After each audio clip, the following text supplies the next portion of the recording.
Waalaikumsalam warahmatullahi wabarakatuh. Jazakumullah khair Ustaz atas penjelasannya tafsir surat An-Nur. Alhamdulillah kita sudah menyelesaikannya 64 ayat pada pagi hari ini. Semoga akhwati fillah kita semua mendapatkan hidayah dari Allah ya, mendapatkan An-Nur, cahaya, sehingga kita bisa benar-benar mengikuti petunjuk dari Allah dengan sebaik-baiknya. Amin ya rabbal alamin. Ya, kita langsung masuk ke sesi pertanyaan Ustaz. Untuk teman-teman akhwati fillah, silakan yang ingin bertanya langsung bisa mengangkat tangannya, raise hand. Ada dari teman-teman yang ingin bertanya langsung? Kalau belum ada, saya bacakan dari chat ya. Oh ada, Mbak Lutfi Sufiana ya. Tafadhali, Mbak. Baik, jazakallah atas kesempatannya. Assalamualaikum warahmatullahi wabarakatuh. Waalaikumsalam warahmatullahi wabarakatuh. Izin bertanya Ustadz, terkait dengan tadi ada orang yang mengkritik atau memperingatkan Rasulullah gitu ya, dengan cara yang menyalahi gitu ya, salah satu ayat yang dibahas di dalam An-Nur tadi. Nah, untuk pelajaran gitu ya kepada kita, itu dalam konteks yang dituju itu adalah Rasulullah gitu ya, ataukah caranya gitu ya yang kurang beradab dalam memperingatkan dalam menyampaikan gitu ya apa yang dia ingin sampaikan kepada Rasulullah gitu ya, ataukah memang karena niatnya yang sudah salah gitu ya, itu yang mendasari dia menyampaikan hal tersebut kepada Rasulullah.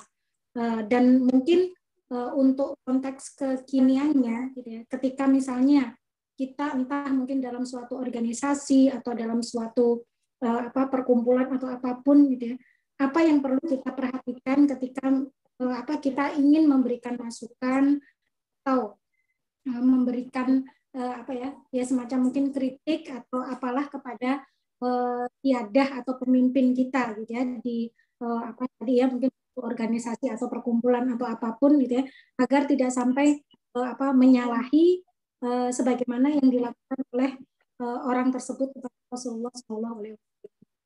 Itu mungkin pertanyaan dari saya. Jazakumullah khairan. Assalamualaikum warahmatullahi wabarakatuh. Waalaikumsalam warahmatullahi wabarakatuh. Dari tadi saya mencoba mengingat-ingat siapa nama sahabi itu ya. Jadi namanya Dzul Khuwaisirah ya. Walaupun sahabi namanya Dzul Khuwaisirah itu ada dua, ada sahabi yang kemudian Rasulullah mengatakan dari orang ini cikal bakal lahirnya suatu kelompok ya, atau di zaman itu disebut sempalan jamaah ya. Ada Dzul Khuwaisirah yang lain yang disriwayatkan dalam hadis Dzul Khuwaisirah yang sholatnya cepet-cepetan gitu ya, hanya ingin segera bersalaman dengan Rasulullah SAW. Ya, ya, dalam banyak hadis, ya, dalam banyak ayat Allah mengingatkan ya, pentingnya menjaga isi hati. Qad ya'lamu ma antum alaih. Penting ya, menjaga hati. Ya. Innallaha alimun bidzatis sudur. Ya. Innallaha la yakhfa 'alaihi syai'un fil ardi wala fis sama'. Ya. Wa'lamu annallaha yahulu bainal mar'i wa qalbi wa annahu ilaihi tuhsyarun. Ya.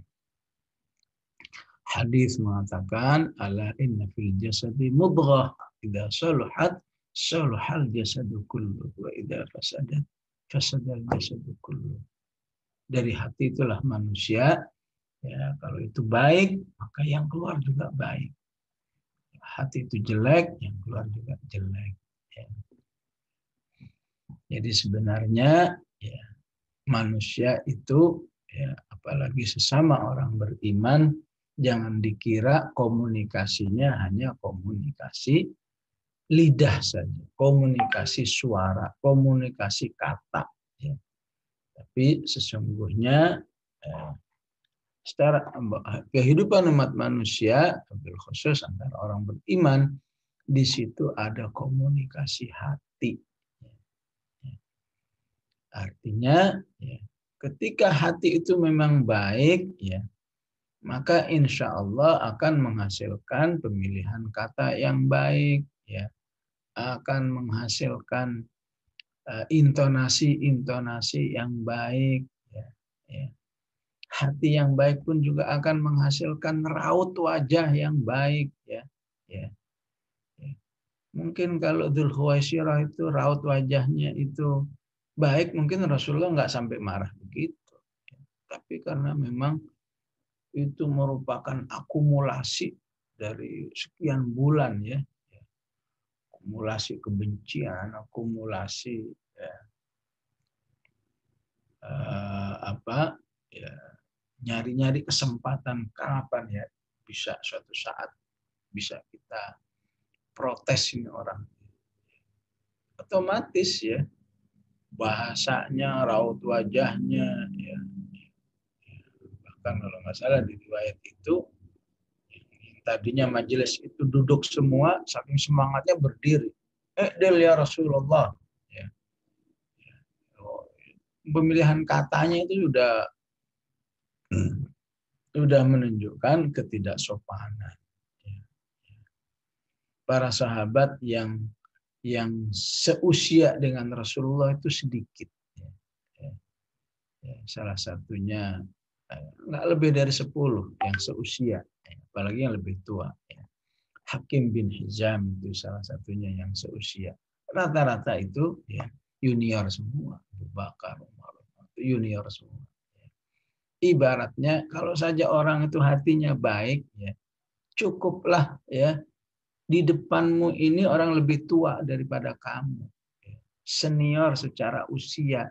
Senior secara usia pun itu secara akhlak Islamiyah itu sudah berhak mendapat kehormatan, mendapat penyikapan yang baik.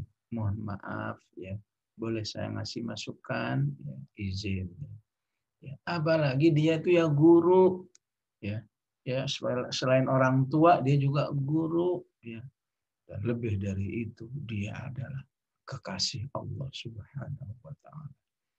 Habibullah. Bagaimana mungkin Allah aja bersikap sopan kepada Rasulullah sallallahu alaihi wasallam. Allahumma shalli wa sallim ala sayyidina Muhammad wa ala ali sayyidina Muhammad. Bagaimana ada manusia di hadapan Rasulullah bersikap seperti itu. Ya, maka sulit untuk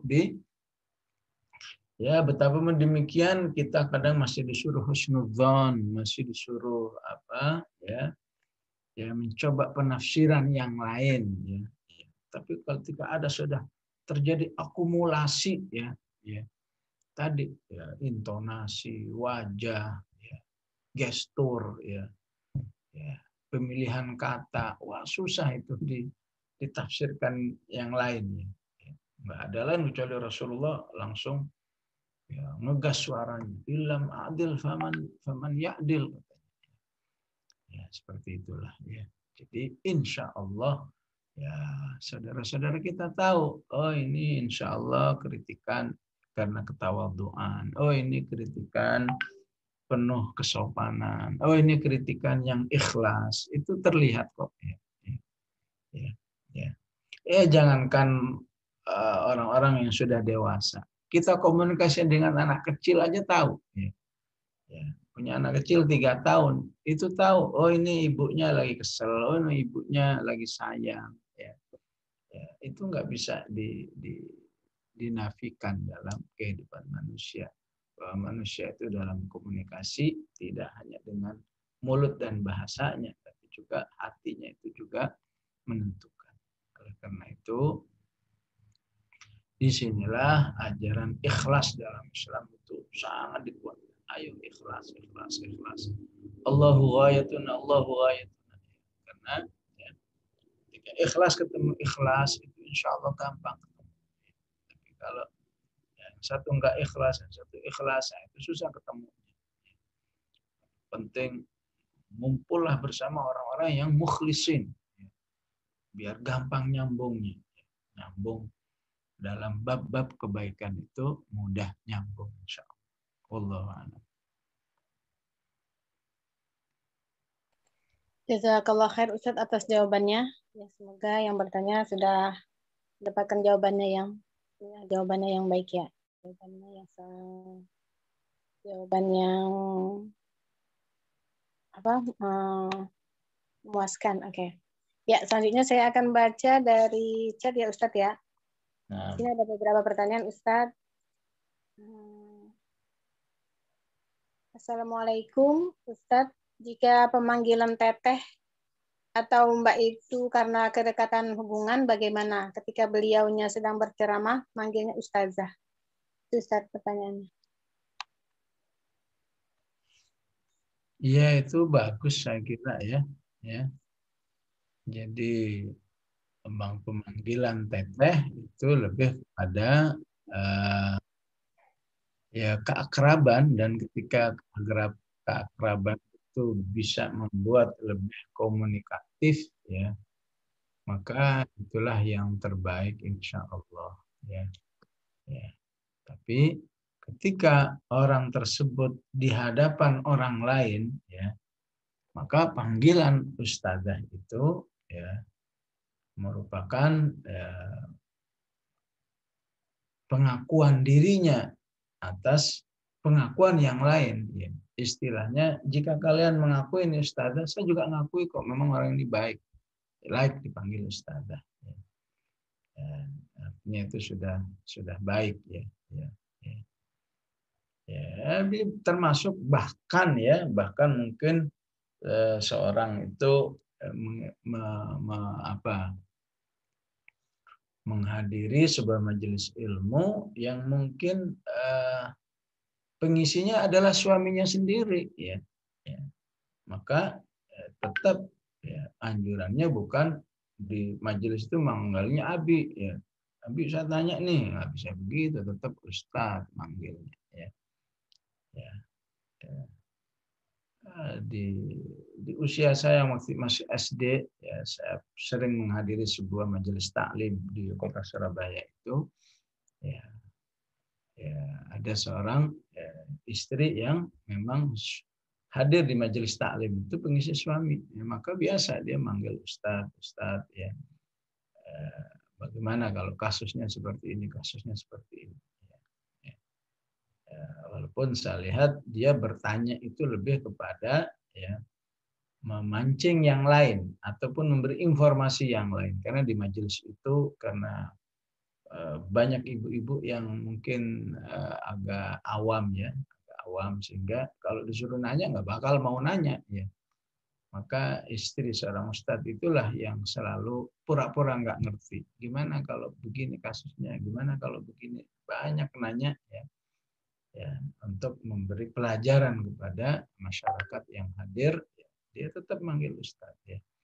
Jadi ya sekelas suami istri saja kalau sudah di majelis maka itu milik bersama ya, panggil ustadz ya. Apalagi hanya persahabatan ya, maka penting juga memanggil seperti itu ya. Sebagaimana Rasulullah Shallallahu Alaihi Wasallam ya, mungkin kalau lagi biasa bertemu biasa manggil sahabatnya ya Sa'ad ya. Tapi ketika Rasulullah berada di komunitasnya Sa'ad, maka Rasulullah mengatakan qumu ila sayyidikum ya. Istilahnya mari kita hormat kepada pimpinan kalian ya.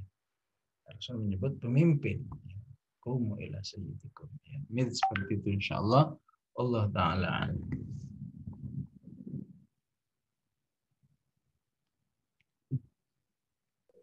Jazakallah khair Ustadz atas jawabannya. Pertanyaan berikutnya Ustadz. Saya bacakan kembali. Assalamualaikum Ustadz, izin bertanya, jika seorang istri tidak memanggil Ustadz kepada suaminya, sama seperti tadi Ustadz, hanya memanggil dengan panggilan Pak, Bapak, padahal orang-orang memanggil suaminya dengan sebutan Ustadz. Maksud istrinya itu adalah merendah karena suaminya secara ilmu syar'i memang nggak mumpuni. Sebutan ustadz orang-orang untuk suaminya hanya sekedar penghormatan karena dia pemimpin di daerahnya. Apakah istrinya itu termasuk tidak menghormati suaminya? Syukron. Itu Ustaz. Ya mungkin kembali kepada uruf ya. Kalau di dalam uruf artinya kebiasaan masyarakat. Ya. Di masyarakat ada kesetaraan. Seorang dipanggil bapak, dipanggil ustadz, ya itu ada kesetaraan. Insya Allah nggak masalah. Ya. Atau sebagian bahkan menyatukan ya, Pak Ustadz misalnya ya bapak ya Ustadz ya. Maksud saya penyatuannya menunjukkan bisa jadi di suatu kondisi masyarakat itu sejajar ya.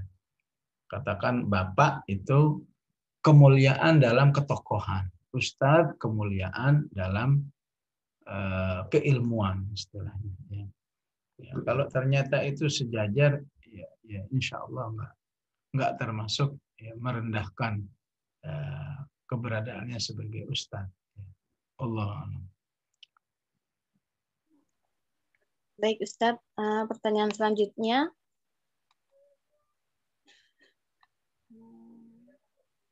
Assalamualaikum Ustadz, jika yang terjadi sebaliknya yaitu seseorang menyadari belum pantas dipanggil Ustadz atau Ustazah karena ilmu dan amal yang belum banyak, tapi orang-orang tetap memanggilnya Ustadz atau Ustazah. Kalau orang tersebut sudah menolak, bagaimana Ustadz? Ya penilai sesungguhnya itu bukan diri manusia itu sendiri, ya, bukan yang dipanggil. Ya, Ustadz, Kiai itu nggak ada sekolahnya, ya. Nggak diberikan oleh lembaga resmi. Ya, jadi itu merupakan kesadaran masyarakat. Ya.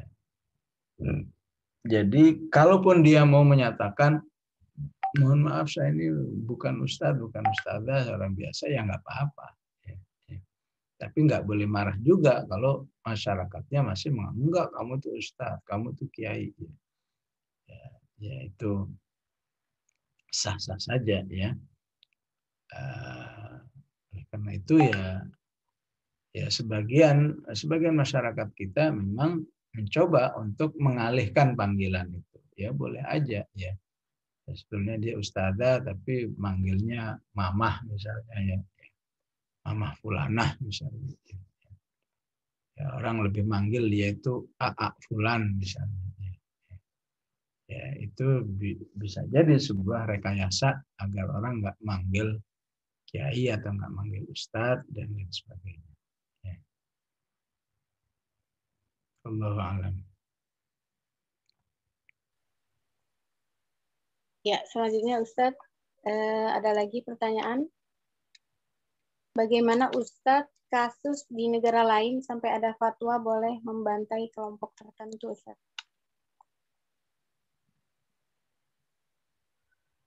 Iya. Jadi kasus-kasus seperti ini tidak terlepas dari sebuah ijtihad ya. Maka ya sebuah ijtihad kalau salah ya dapat 1, kalau benar ya dapat 2. Ya. Nah, karena itu kita sebagai pengamat, sebagai yang mendapat itu harus mencoba untuk memahami ijtihad seperti itu apa ya dasarnya. Agar kita juga tidak terjerumus terhadap apa yang disebut oleh Al-Quran antusibu qauman bijahalatin tusbihu ala ma fa'altum nadimin. Jadi jangan sampai kita terjerumus dalam sebuah penilaian yang ternyata penilaian sesat. Ya.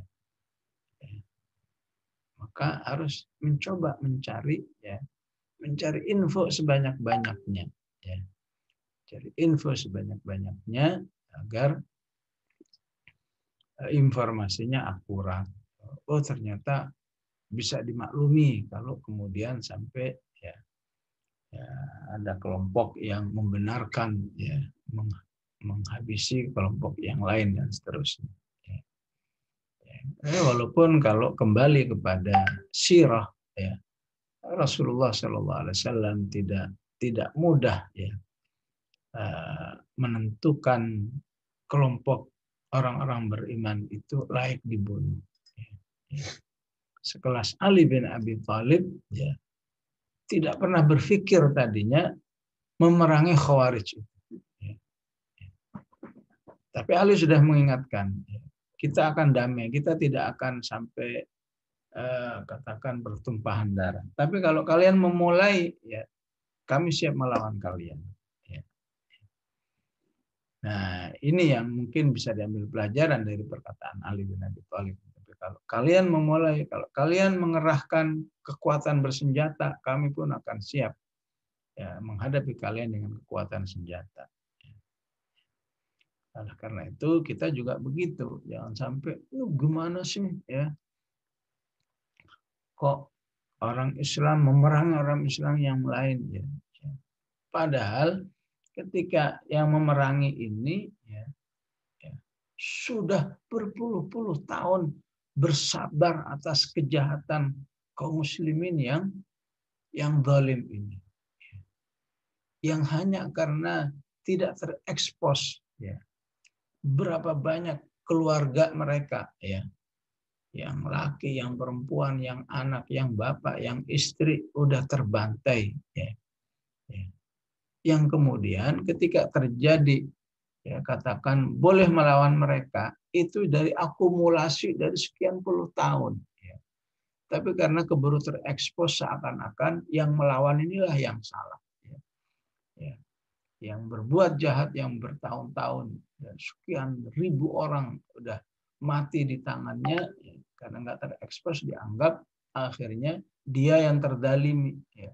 Padahal yang melawan ini ibaratnya ya, udzina lil ladzina yuqataluna bi annahum zulimu ya. Padahal dia orang yang istilahnya ya bertahan daripada terus dizalimi seperti ini kita ngelawan. Ketika ngelawan ya, ditangkap oleh media-media asing bahwa dia itu yang teroris, dia itu yang radikalis ya. Ya begitulah memang ngumpul bersama orang-orang yang memiliki memiliki akidah kemunafikan ya. Itu memang ciri khasnya adalah berbohong itu bagi mereka tidak ada masalah ya. Ya, termasuk membolak-balik fakta ya. Itu memang sudah kerjaannya ya. Allah katakan di surat At-Taubah itu apa? Laqad ibtaghawul fitnata min qablu ya. Memang kerjaannya gimana membuat kaum muslimin itu resah terus ya. Ya, kalau kaum muslim menang wa qallabu lakal umur. Ya. Kalau kaum muslim menang dibalik faktanya. Oh iya mereka itu pembantai. Oh iya itu mereka radikalis mereka ya. Padahal ya orang kafir yang berpuluh-puluh tahun berbuat jahat pada muslimin nggak pernah diangkat. Wa qallabu lakal umur. Ya. Terus istiqomah berjuang di jalan Allah. Nanti saatnya yang hak itulah yang menang. Hatta ja'al haqqu wa zahara amrullahi wa hum karimun. Ya, baik, wallahu a'lam. Ya, jazakallah khair Ustaz atas penjelasannya. Masih bisa Ustaz? Masih. Satu lagi ya. Langsung dua gimana Ustaz? Ada dua lagi ya. Ya, silakan ya Ustaz. Ya, bismillah. Bagaimana dengan sombong dibalas kesombongan itu adalah sedekah? Itu pertama Ustaz. Yang kedua, Ustadz mau bertanya kalau misalnya dalam sebuah majelis karena keterbatasan waktu peminjaman tempat acara, sementara sudah masuk waktu sholat, kemudian MC mengulurkan waktu sholat di akhir, mengumumkan sholat diakhirkan, kemudian peserta yang lain dan diikuti peserta langsung sholat karena sampun terbiasa sholat di awal waktu, sementara sholat di sana juga untuk syiar karena lingkungan umum. Apakah itu termasuk ke dalam amrin jami'in? Mohon pencerahannya Ustaz. Itu Ustaz pertanyaannya 2. Baik, bismillahirrahmanirrahim. Ya, memang itu hadis ya. Al-kibru 'alal mutakabbiri shadaqah. Ya. Menyombongkan diri di hadapan orang sombong itu sedekah. Walaupun demikian, penting ya, menjaga hati. Ya. Maksudnya sih sedekah, tapi kalau nggak dijaga, jadi sombong beneran. Ya. Ya, karena itu, ya, termasuk bukti keikhlasannya adalah kondisinya temporal. Ya. Ya. Kondisinya adalah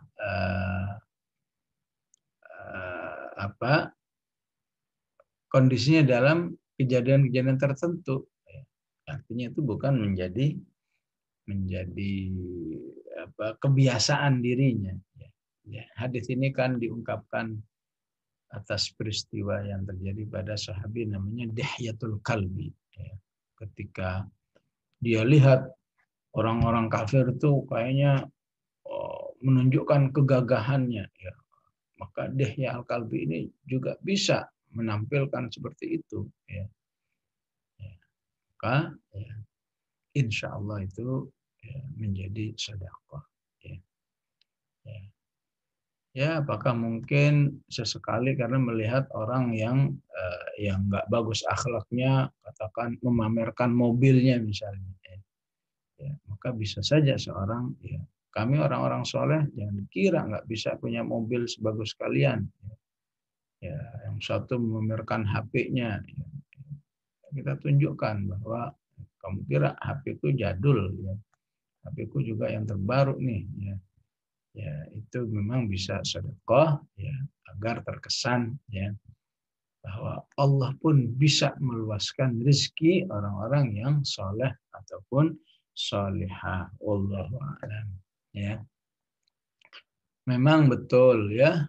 Jadi kalau memang di majelis itu, ya, memang istilahnya ada penundaan, ya, ibu-ibu mohon maaf, insya Allah kita salat zuhurnya 12.30, ya.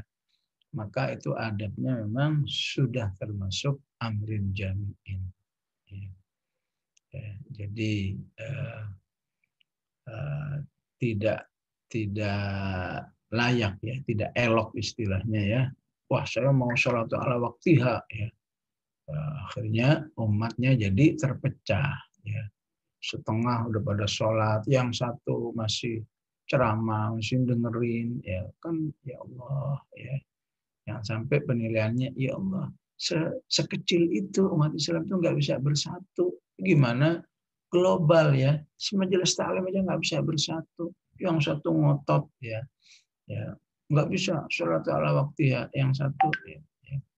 Jadi harus paham bahwa, ya, ketika dia ala amrin jami'in itu pada hakikatnya sudah terangkat kemuliaannya karena kesabarannya dalam amrin jami'in. Ya. Kan dia harus istilahnya menunda sholat, insya Allah, ya. Ya. Menunda sholat yang bukan menjadi kebiasaan itu tidak termasuk yang aib yang disebut oleh Al-Quran. Fawailul lil musallin alladzina hum an salatihim. Disebut an itu kalau menjadi kebiasaan, menjadi istilahnya menyatu dalam dirinya. Ya. Bagi dirinya itu yang jarang itu tepat sholat. Ya. Tapi kalau orang tiap harinya ala waktiha, sesekali ada majelis taklim, nggak ala waktiha, maka itu tidak termasuk satu pelanggaran. Terlebih ini ada amrin jami'in. Ya. Ada sesuatu di mana umat harus terlihat bersatu. Ayo kalau salat semua. Ya. Kecuali ya, ketika majelis itu diawali, ya, antara panitia dan jamaah itu deal dulu, ya. Kita mau selesai jam berapa ini, ya. Ya. Pokoknya azan bubar, ya.